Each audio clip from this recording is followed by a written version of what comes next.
Ladies and gentlemen, welcome to Film Hustlers, our 4th season, guys. I got Davie Dave here. I got Tuddy here. Do you, though? Do you?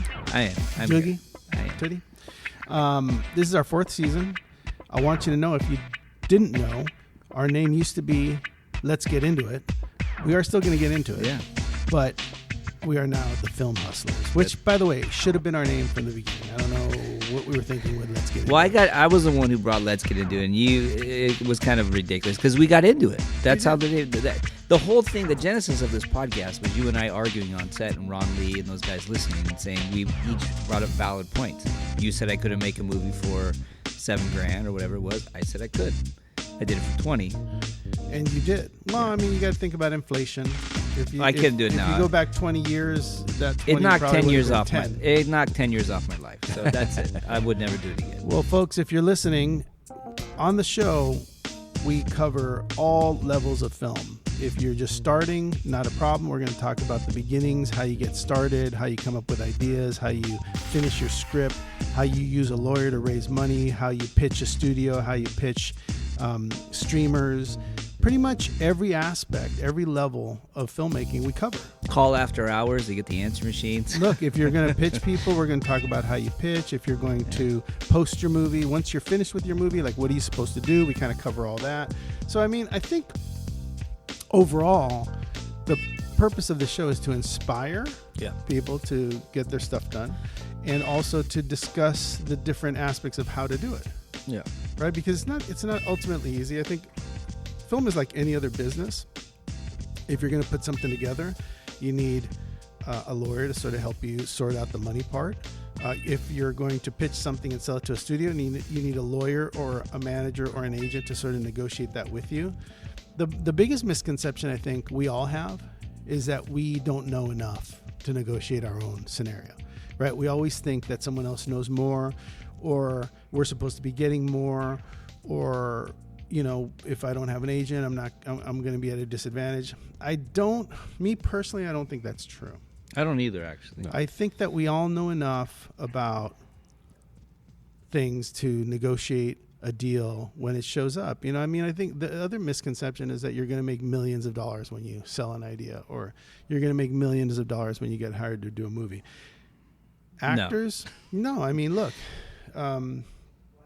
a lot of actors get into acting because they want to be millionaires. They want to be rich. Yeah.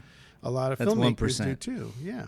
So Brad Pitt's doing a pretty good job. Yeah. Tom Cruise doing a good job, right? These guys are making $20 million a movie. They own their films. But when we hire people on movies, they're making $2,000 or $1,000 a day, right? Yeah. I mean, it's still a lot of money. Yeah. But you got to think about it in terms of how you're not working 365 days a year. Right. Right, you're working here and there, getting jobs 4 here and weeks, 5 weeks. Yeah. If you're very good at your craft, you'll be making more money. But we do cover it all here, and I'm excited to be going into another season of this. This is going to be exciting. Yeah. One thing I want to talk to you guys about and see if you are willing. Yeah. I was thinking, we're always on the show. Every season we're talking about this is how you do it. Here's how to get inspired. Don't be afraid. Make sure you don't get stopped. The only thing we're not doing is doing it along with everybody else, right? I mean, I know I'm working, you're working, we're all working, but the show is its own world, right? So I'm saying, why don't we, as a team, do what we're preaching? Yeah. Let's come up with our own story, whether it's a short or a feature.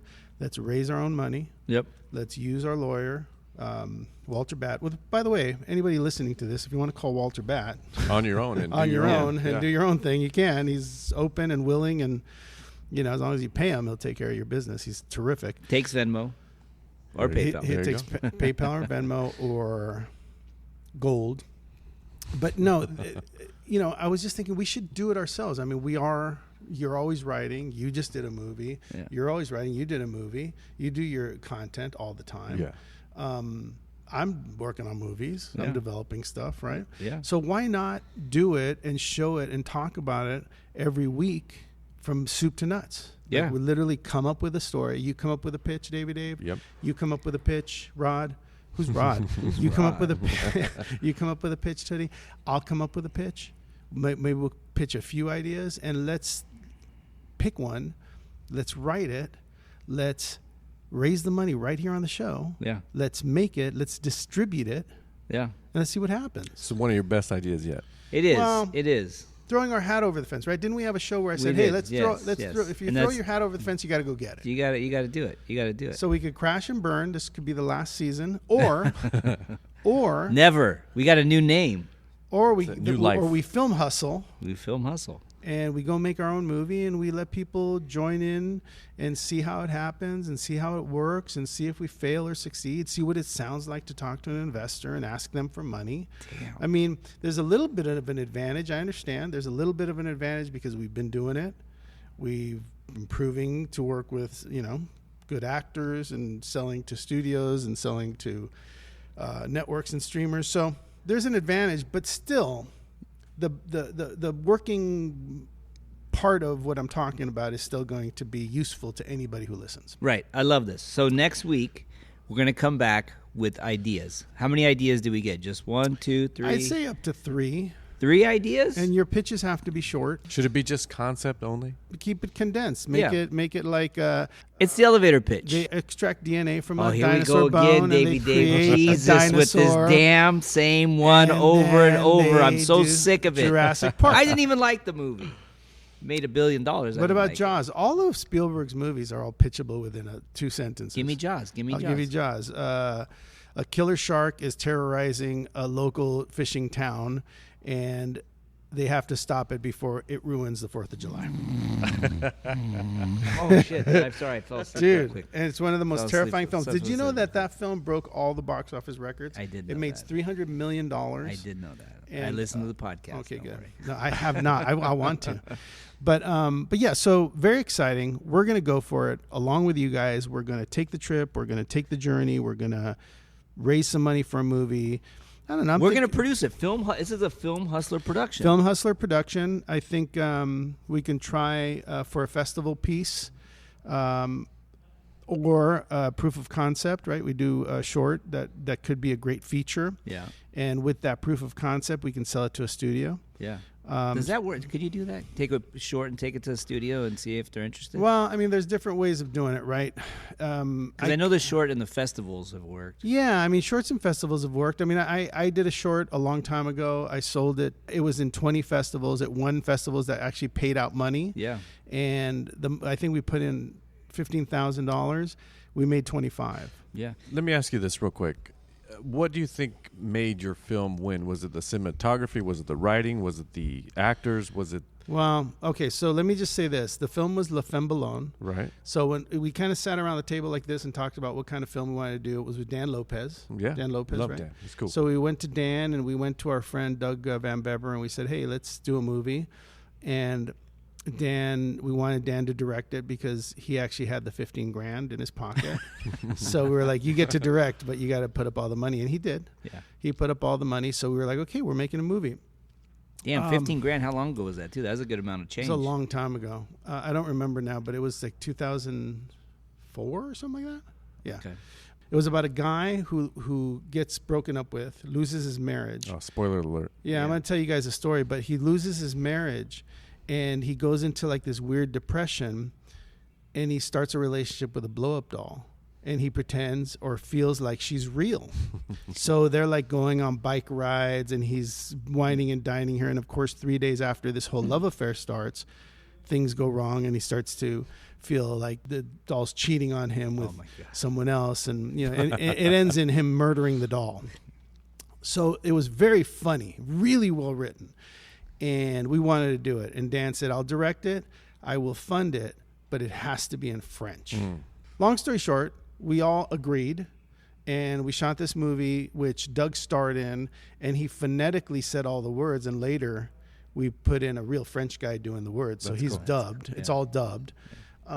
But anyway, it's a beautiful film. Like I watch it now and I still feel like it's a beautifully made film. And it was shot on film, right? And it was shot on film. Wow. Yeah. And it was black and white. And you would never have guessed that it wasn't in France. We picked all these cool locations like between here and San Diego. Yeah. There's beautiful places on the beach and places to walk. And the music is like, is like Thelonious Monk style kind of jazz. yeah. I mean, really beautiful. You can find La Femme Blonde on YouTube, or you can find it on Facebook. I'll try to put a link in the IG. You guys You check sent it it out. to us. We watched it. It was really good. It's Really, amazing.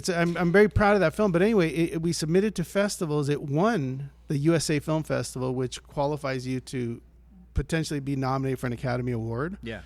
And we won the Showtime Latino Film Festival, which ended up having them buy the film to put on Showtime. So we were all at a bar and watching the premiere of La Femme Blonde on Showtime. Funny. So it was a Latino.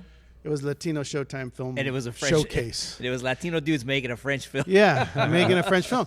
If you think about what we did something very unconventional. Yeah. Right? Something you're not going to see that often from an American filmmaker. Yeah. So I thought it was unique. I thought it was interesting. I really do think it was super well written by Doug. Yeah. Very well acted by Doug, and ridiculous in terms of its Premise. Yeah, in terms of its premise, it was super odd, but it also touches a chord, right? It touches a chord about being depressed, Right. right, and the links that your mind goes to sort of make it okay. Was this pre Lars and the Real Girl? Or It was, in fact. oh really? We thought maybe we inspired it. You don't know. Yeah, because that was my favorite Gosling movie, by the way. Oh, Really? Yeah, That's dude, Lars and the Real Girl. It was great. kind of pornish. Well, dude, I mean, what else is he in? I mean, Sort he's of in thing. some stuff. Sort what, of thing. So what was it? What do you think? Won So it to for answer you your guys? question, I don't know. I think it was a combination of being extremely well written, extremely well shot. It's a beautiful film. People loved it. People related to it. You know. Was there ever conversations about making it into a feature, or did it just stay at a short? There had to be if you guys are winning that many festivals. And doing No, that. it stayed at a short, and we did actually. Doug wrote up 3 different versions of La Femme. In a feature. No, additional shorts. Oh, okay. One where she goes to a western town. One that's like a Charlie Chaplin silent film. You know, Yeah. so he created these other versions of shorts that would include the doll. You know, and other romantic scenarios, but we decided not to do it. I think La Femme lives all by itself in its short, not as a proof of concept, and could never do anything but what it did. But it is an example of something that was, I don't want to say successful because no one really saw it, but the idea, it was successful. I mean, it won awards. You got money. It like, made all come its. on. It went where it could go. Yeah. It did. made all its money back. It was a lot of fun to do, and it showed internationally, and it won some amazing festivals. It did well. I'm really proud of it. It's one of my. I don't think I'd ever done a short before. That was the first time I ever did a short. I think it was the last time I ever did a short. It's the only short I've ever made. Yeah. Wow. Most important question: who had to go buy the doll? Was that you, producer? I think we did go back. Of course you had to buy it. Unless Yeah. did So- you have one? So where There's a place on Santa Monica called like an adult Pleasure store? Chest. Treasure Chest. Pleasure yeah. Chest, yeah. We went to a Pleasure Pleasure Chest. Chest. Check it out. We went to the Pleasure Chest. so you all about went it. together, like, Yeah. all right, we're all gonna go Of together. course, it was a family affair. You know, when I did the Kiss, Mm-hmm. I submitted to some festivals. I mean it for $100. And one of the festivals, but it was good. Did you guys see it? The Bocce Ball Yeah, one, little rom-com kind of. There, I met with the company.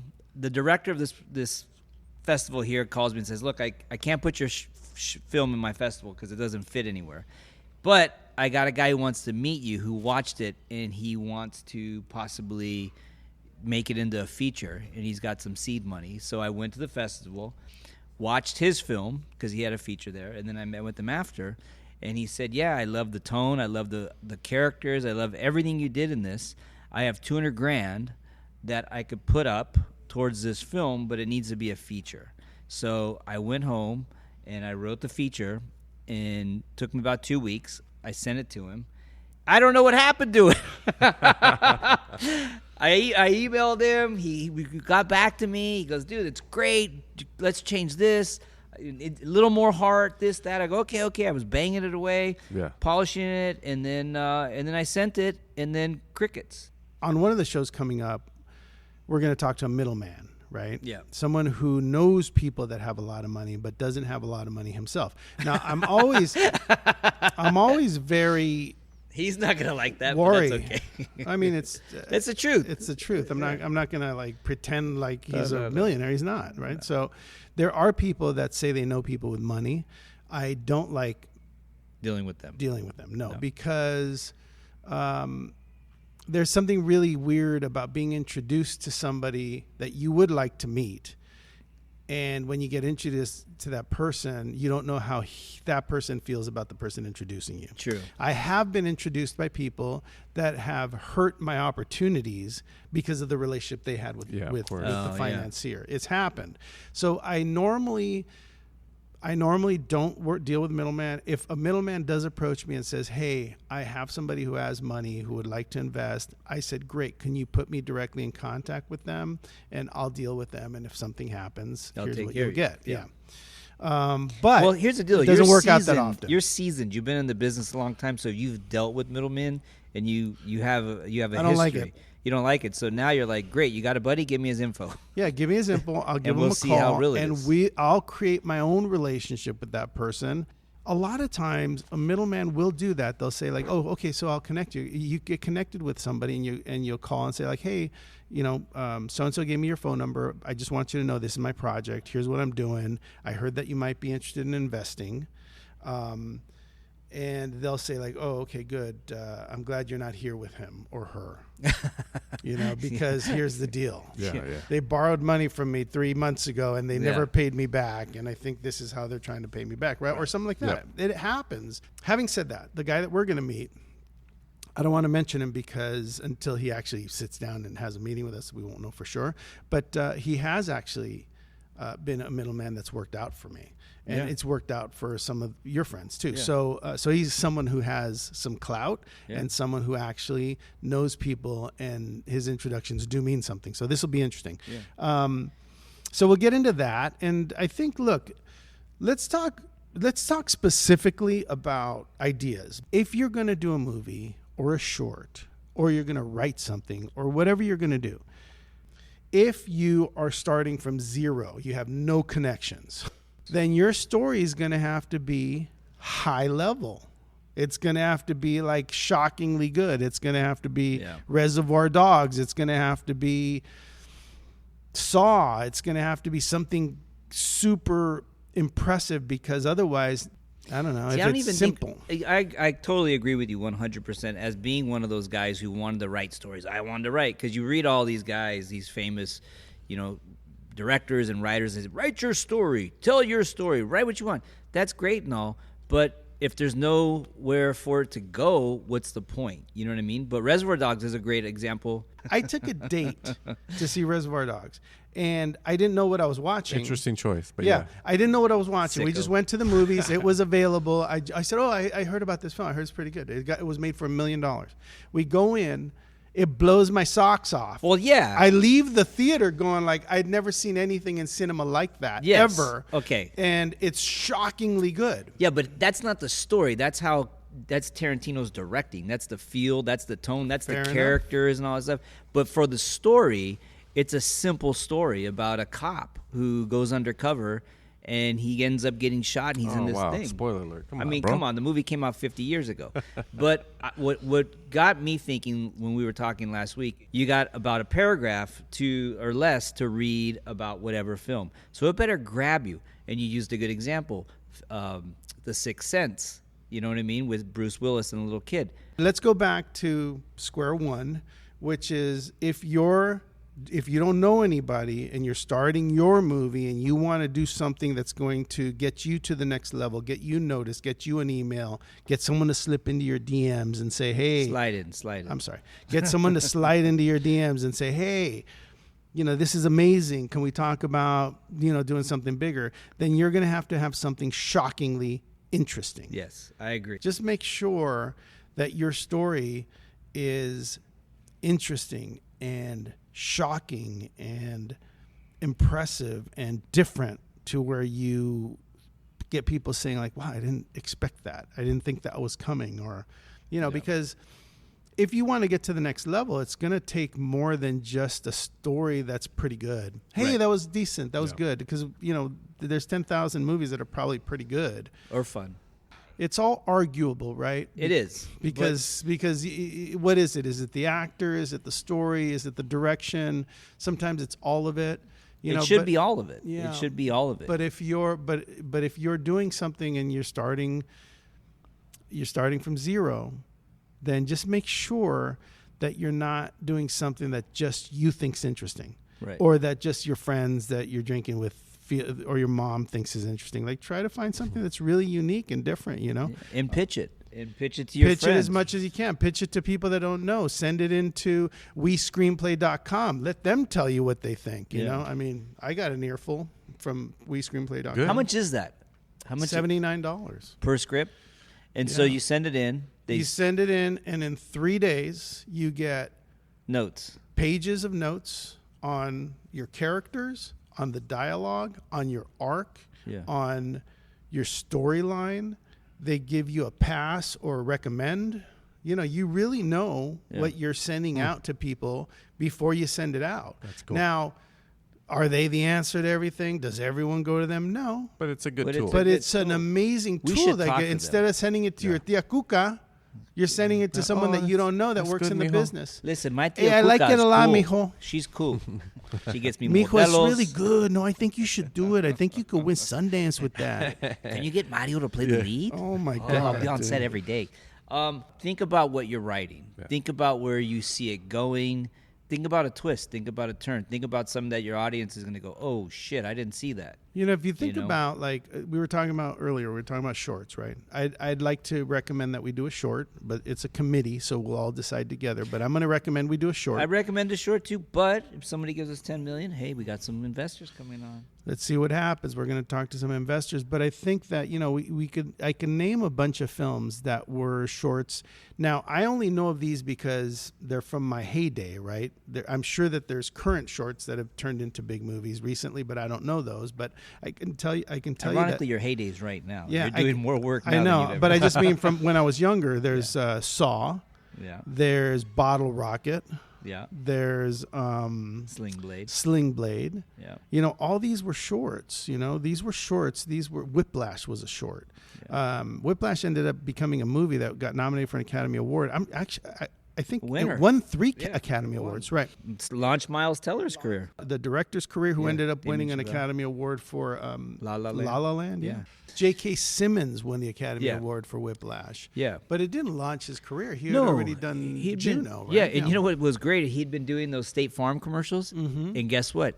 Kept doing them. I love that. Still does them. He still does them. Wins the Oscar, his rate, goes up. Obviously, all these offers come in because he was amazing in it, and he's still doing a State Farm. Yeah, good for him. So something I want to talk about. Something I want to talk about. Is that we're going to have some investors on probably before we have our idea. Now, in the past, I actually have raised money for films and had all the money prior to even having the idea or the script. That goes back to what you said a long time ago about investors. Investors invest in you. Right. Yeah. They don't really invest. I mean, they invest in the concept, the movie, whatever, blah, blah, but they're investing in 2 things. They're investing in you and they're investing in the experience. Right. I mean, it's a gamble. Are they really expect? And they're usually businessmen if they have that much money. So are they really thinking they're going to make millions off this? Probably not. But they're going into it because they think that they like you, and they think that maybe you have a future, A, and B, it's a field that they're maybe interested in getting into and, having fun. Yeah, look, it's an exciting way to go. When we talk to these guys, we'll tell them what we're doing. If they have products that they're part of or they're investors in, we can maybe include them in the film. That's not a problem. Whether it's tequila or alcohol or some sort of, apparel. Yeah. Anything, I think we're open to doing that because we've done it on every movie we've ever done. So I think that there's some exciting stuff to work with there. And as you listen and as you tune in, you'll see us either fail or succeed at this. But likely it should be. We ain't failing, fool. It should be. Look, you don't give up, right? You throw your hat over the fence and you do what you can do. So I'm looking forward to giving this a shot. But let's think of some great ideas. Let's think of how we can make a short that's got impact, that's interesting off the page. Like the minute you read the synop, you're like, wow, I really want to see that. and let's see what we can do, because I think it's exciting. This is the show to listen to. We're going to break it down from beginning to end, to distribution, to how we're going to decide if it's going to go to festivals or not festivals, or if someone calls us about it. You'll see the whole process, and I think that's something that I've been wanting to do on this show for a while. I think it's not fair. Yeah, it's not fair to be telling everybody how to do it and you're not doing it. Like, let's do it. Let's show them how to do it. Yes, I agree, but we are doing it, Roberts. You're making how many movies this year? Yeah, but I got to get down here and get dirty. I got to dirty my hands. He wants to go down to our level, Davie Dave. No, I got to He's coming down a couple tiers. No, I'm saying I want to get down and dirty. I want to get back to raising it and you missed the rush. That's what I do. It's exciting. If if you've raised money before, it's an exciting thing to do. You get people behind you. I mean, look, the one thing you have to know about raising money is that you got to be honest. You got to be transparent. Yeah. You've got to put the people that have money with lawyers that speak their language, that puts the money in escrow accounts, that doesn't ever say what's not true. Right. Because that's what this is all about, right? You're making movies. It's a very complicated business. It's not easy. As I mentioned before, there's 10,000 films made a year. Some are shorts, some are long form, some have actors, some are not. But at the end of the day, it's an attractive business that doesn't make anybody any money most of the time. It's true. I mean, you can make money in this business, but you have to follow some rules. And the number one rule of the game is entertain people that are watching your stuff. Entertain them to the point that they got to walk out and say, you have to see this movie. The most successful films that you have ever seen are because someone walked out of a theater or made a phone call or texted someone while they were watching The Offer, Jaws, whatever, you name it. And they told someone to watch it, and those people told other people, and then that's how success happens. Back in the day, and I just finished The Offer, there wasn't a lot of content out there. You know what I mean? There wasn't 10,000 movies being made, I don't think, but there wasn't a lot of there was theaters. That was it.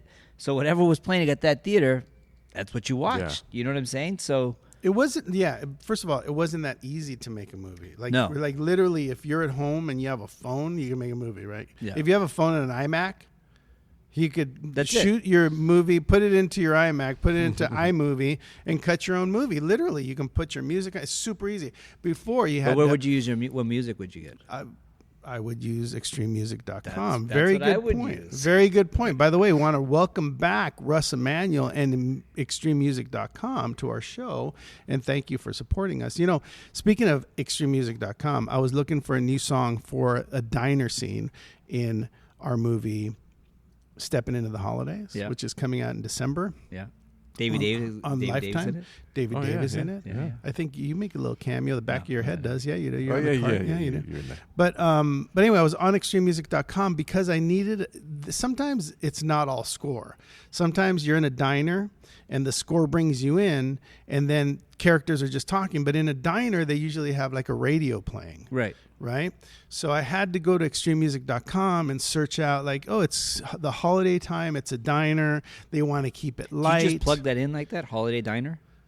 I do. Really? Holiday diner, or I punch in, like, I think of the song, I think Jingle Bells, or I think Jingle Bells with guitars, or I think Jingle Bells a cappella, and whatever they have pops up, and I listen to it, and I download it, and I try it. Yeah. And I found something I really liked, so I sent it in. So check it out. Extreme Music has a search tool. It's an upgraded search tool. So now you can pick a certain piece of a song. Right. So if you like, let's say you're listening to a song and only the beginning 10 seconds works for you, but you want to find other things that sound like that, the tool picks that piece of the song and searches the rest of its database to see if there's anything like it. Very nice. Wow. That's pretty cool, right? Wow. Because sometimes, look, if you're a composer and you're supplying music to Russ and Extreme Music, you want the songs to have peaks and valleys, right? So they start kind of, slow, then they get big, and then they get slow again. So they give you all kinds of different feels in one song so that you can literally pick a piece of it and use it rather than just use the whole song. Yeah. So if you find something you like, you could just pick that piece and it'll search the rest of its database for that kind of field music. So it's good stuff. But back to what you were saying about a movie would play in a theater for the whole summer for 6 months. It would be like, Jaws did that. I think Star Wars did that. You know what other film did that? Is Grease did that. Yeah. So So Titanic in in the 90s then sat in the theater for similar to the 70s and sat in there for a long time. Something happened with Titanic where it wasn't really attracting that many people at the beginning. It was doing okay. Yeah. It wasn't like, I mean, look, it's made over $2 billion. I mean, Right. it's, if you think about Top Gun, who's in kind of second to it, Yeah. in all time, they're separated by $1 billion, That's a lot of money. right? That's a lot of money, That's a lotto right? now. I mean, maybe Top Gun's catching up right now, but it was a big divide, right? But I remember because I didn't see the movie until New Year's Day, and I was in Palm Springs. I'll never forget the day because the movie Titanic? was amazing. Yeah, but it had opened. It had opened a couple of months beforehand, and people were watching it, but it wasn't a must-see. Right. And then all of a sudden, word of mouth it caught fire, and everyone wanted to see Titanic. There was something happening. I don't remember what the news reports were or what happened. Yeah. I actually Very went nice. down there because I was like 19 at the time to be an extra. I got fitted the whole bit. Oh, really? Yeah. Did you Yeah, I work did. on it? No, it was cool. I went to that studio down there in Rosarito. I saw everything. But did you work on the film? No, I'm trying to tell you, I went to the. I don't know why you're taking so long. I went to the bar and got pedo, and I didn't show up. Oh, wow. I went, I got true? fitted. I came back to San Diego Chula Vista. I was supposed to go down like the next Friday. It was Wait, you got fitted and everything, and you got Yeah. drunk, and you didn't go to well, work? no, I mean it wasn't very much money. I mean it was $40. it was $40 back bucks. then, You're yeah. right. And so I went with the buddy I worked with. We went together. We're like, oh, let's go do it. So You don't love movies. If you I do love skipped movies, but out on- but we got there at like 6, and they're like, "Oh no, you're not. We won't need you till 9." And I was like, "Fuck!" So we hung out, we craft service, whatever. And they said, "Nope, we're not gonna need you now till 11." And my buddy's like, "Fuck that! I'm gonna go to the bar because we're in Rosarito." Oh, yeah. And I said, "Okay, let's go for one, Just real quick. real quick for one." And we go they said I know what it was. They said we weren't gonna start till 1 in the morning. And we had got there at 6, and we had to get in the water, like these water tanks and shit. My buddy's like, "Fuck." He said, "Screw that. I'm not gonna. If you want to ride, I'm gonna split." And I was like, "Dude, we got fitted. We're here." Yeah. I said, "Let's go get a beer and we'll talk about it." So we went to go get a beer. We had some tacos. Forget it. We ended up getting all pedo. Next thing you know, it was 4 in the morning. I said, "Let's go back. Maybe it's ready." Dude, you could have been the writer on Avatar 2. What are you doing? Come on. I actually am- know that guy. The writer. Yeah. Yeah. But let's get back to the show and what we were talking about. I think we're going to wrap this up, but we are going to come up with some ideas to do our own short potentially. We're going to talk to our lawyer about how we're going to raise the money and put that money in the bank and make an investor feel confident and comfortable that we're not going to just run away with his dough.